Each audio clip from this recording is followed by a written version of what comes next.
What's up, guys? Coming at you with a video today, going over a little recap of some of the first free agent signings and what they mean for fantasy football and Dynasty specifically. If you have a sec, please subscribe to the channel and like the video. It means a bunch. I'm trying to come at you guys really quick with this one, so I'm probably going to miss some of the signings that may happen after I film this or even during the filming session, but I'm going to come at you with another video this week going over some of the other free agency news for Dynasty fantasy football, but a little winners and losers talk real quick, just my initial reaction of some of these signings. So first, Saquon Barkley to Philly, a big signing here. I actually do like this for Barkley. The last 2 years, DeAndre Swift was 5th in the NFL in rushing yards. Miles Sanders 2 years ago was 5th in the NFL in rushing yards, both in Philly.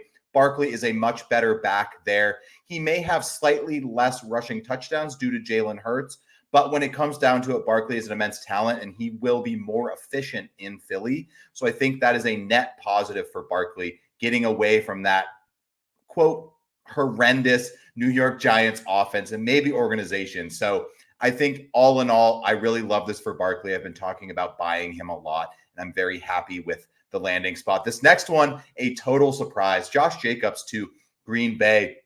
Now, when I first saw this news, I didn't love it because Aaron Jones was still there and we didn't really have the full picture. But once we got the news that Aaron Jones was released, I love this for Josh Jacobs. The dude basically gets 300 touches when he's healthy. He is an absolute workhorse, and I think he's going to absolutely eat up there in Green Bay. So I think Barkley and Jacobs have been buys all offseason, like I spoke about earlier. And I would still be very willing to buy both of them if you were looking for a 3-year window to go and win and you are a competitive team. Now, if you are a rebuilder, this could be a great time to sell too. I'm not saying that they're only a buy due to their age. I think they could be a sell, but I am confident they're going to be producers just with their talent and situation combined.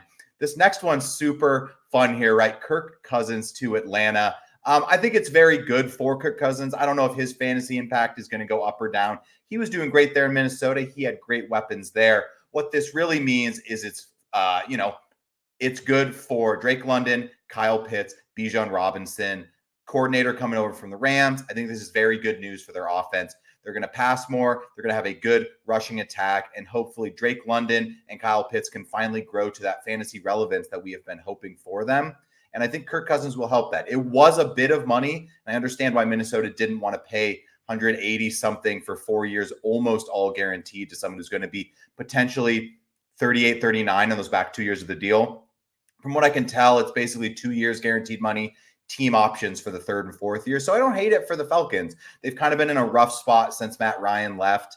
And so I think when it comes down to it, they want to be relevant again. And that division of theirs is very attackable. So I get it. Next up, DeAndre Swift, the first big signing of the day. DeAndre Swift to Chicago. I think this is a good signing. It's unfortunate for Roschon Johnson.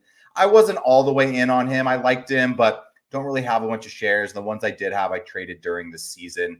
So I think DeAndre Swift is going to be the 1A there. What I'm really interested in is really what that offense looks like. If Caleb goes there, I think I'm a little more excited about Swift just because I think the offense will improve. But I also don't think Roschon Johnson and Khalil Herbert are going to totally disappear. And so I'm going to be curious about the work share that Swift has.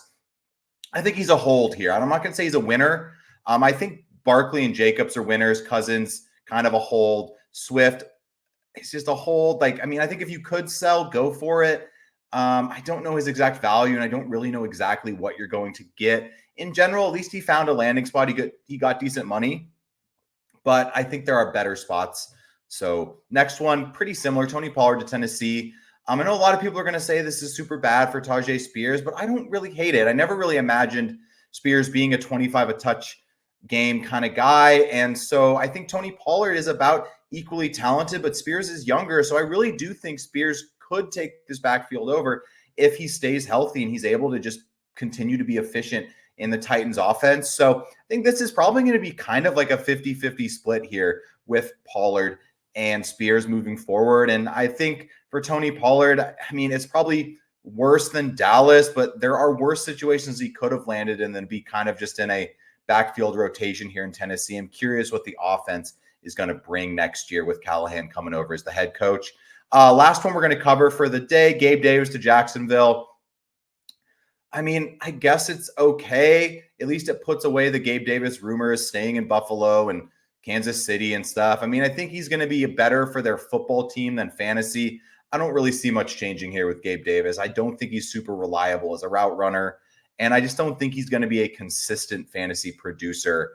I do think this hurts Zay Jones a little bit, but I do think this is pretty good for Christian Kirk. I mean, if Ridley doesn't go there, and we'll see what happens with T. Higgins. I know there's still rumors about him going there, but if this is what their weapons look like going into next year, maybe they add a rookie. But I think this is pretty good for Kirk. I already liked Kirk as a buy earlier this offseason, and I think he doesn't have too much competition yet. We will see what happens with the draft and the rest of free agency, though. But I think Kirk is an interesting name to keep an eye on. So thank you guys for tuning in. I wanted to make this quick and just give you my initial kind of reaction to some of these free agent moves. I'm having a blast watching all of them. We'll see what happens with the rest of the day. And I'll come at you guys maybe with another video tomorrow, another one Wednesday. We'll see what happens. If big things go down, I definitely would like to talk about them. So thank you guys for tuning in. Please subscribe to the channel, and we will catch you soon.